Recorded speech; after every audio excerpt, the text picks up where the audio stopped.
Hello again, everybody. This is RobBoberty, and welcome to Yellow Eyes. This is a short horror game that is about, according to the game page, a winter night, memories, and something in the dark. Today, I will die. Well, it's a happy story then, huh? Looks nice. Looks cool.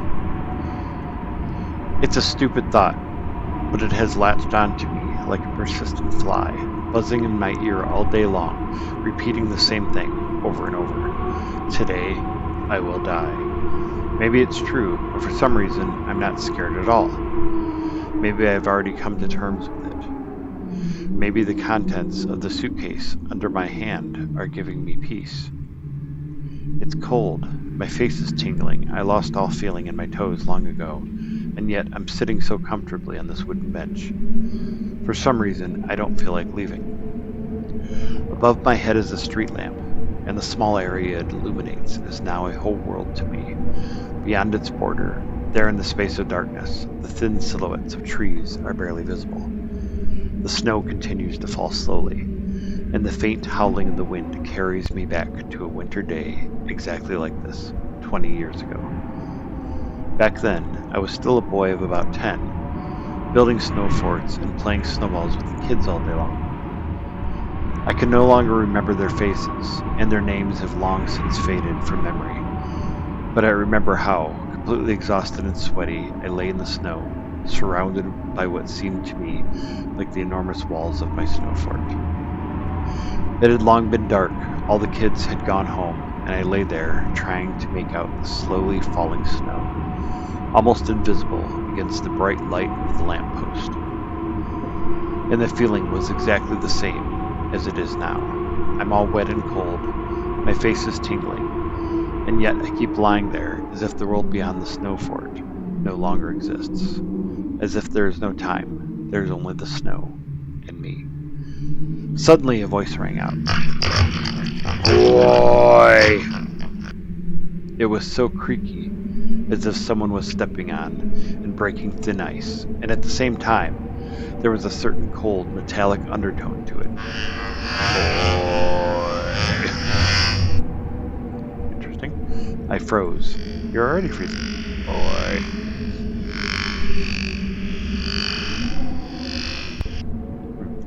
Gathering my courage, I somehow forced myself to get up and begin to slowly peer out from behind the snow wall. It was so dark, impossible to make out anything except the silhouettes of the trees. As for the voice, maybe I just imagined it. I need to get back home quickly. Mom will be oh so displeased that I haven't returned home in such darkness. And really, back then, there was still someone who worried about me.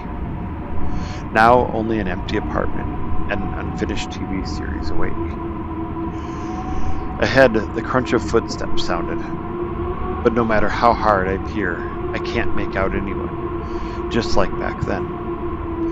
I was about to leave the shelter of my snow base, when suddenly the footsteps and voice sounded again. Even more drawn out, and with an even more irritating hoarseness, the voice repeated.